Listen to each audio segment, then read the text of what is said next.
these double doors open and I see him in person, in the flesh, for the first time. Now, a part of me was just really fucking relieved that there was a human being standing in front of me, because I will be real, in that cab ride over, I really started to question, like, was I the idiot that was about to get catfished, and like this man actually didn't really fucking exist? There was, I will say though, an actual element of catfishing here, because this man was not, how do I say this? This man was not completely what his photos were. Like, not that it was a full catfish situation by any means. Like, he was an average looking guy, but he honestly was not the man who I personally swiped on and flew across the world to see. Like, he was not giving adjacent to the model-esque photos that were on that app. You know what I mean? So that was a little shocking. But I'm like, ooh, I'm tired. I'm like a little hazy from the trip. Like, maybe it's going to get better with time. He walks out and he hugs me. And it's like this awkward one-arm side hug. And it's like, he barely is talking and he kind of is barely saying anything. And I'm not an awkward person. If anything, I'm an annoying person, but I am not an awkward person. So I immediately start to panic even more. I'm like, why is he being so awkward? Like, we've basically sexted. Like, why is this weird? And you're giving me one arm hug. And to make things worse, he didn't pay for the cab. He just like waved at the guy. And I was like, here's my last morsel of cash that I have from underneath my bunk. But I smiled through it, and he offered to take my bags up for me, and he carried them up 4 flights of stairs to this Airbnb that we were staying in. So here we go. It just keeps getting fucking worse. We walk in, and he showed me to our bedroom, okay? And it was just a mattress on the ground with red sheets and just a lamp in the corner, not a floor lamp, just a lamp on the ground, on the floor, and nothing else in the room. Oh, and there was a standing fan in the corner because there was no AC. Now, again, I'm broke at this point. So, like, I'm not knocking a budget trip, you know? Like, I'm like, I get it. But this was far from the vision that I had built up in my head of, like, a romantic Parisian vacation. And it's kind of, like, not the vision he pitched me. You know what I mean?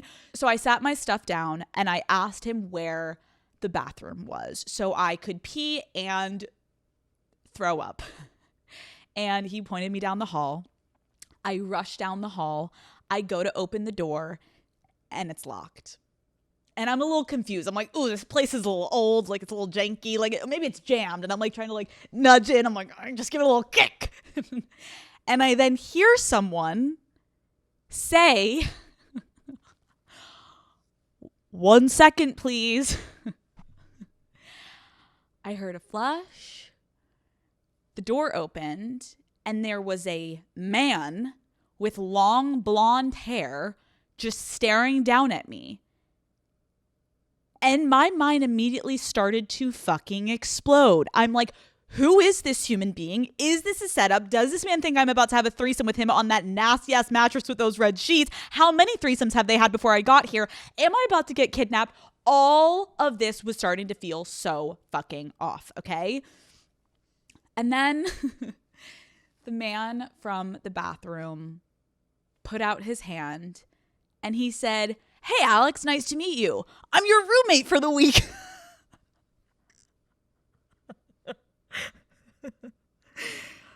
He proceeded to walk past me and said, "Oh, by the way, you got to hold the..."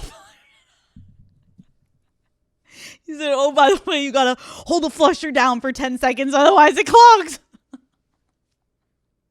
I'm in hell. I'm in literal hell.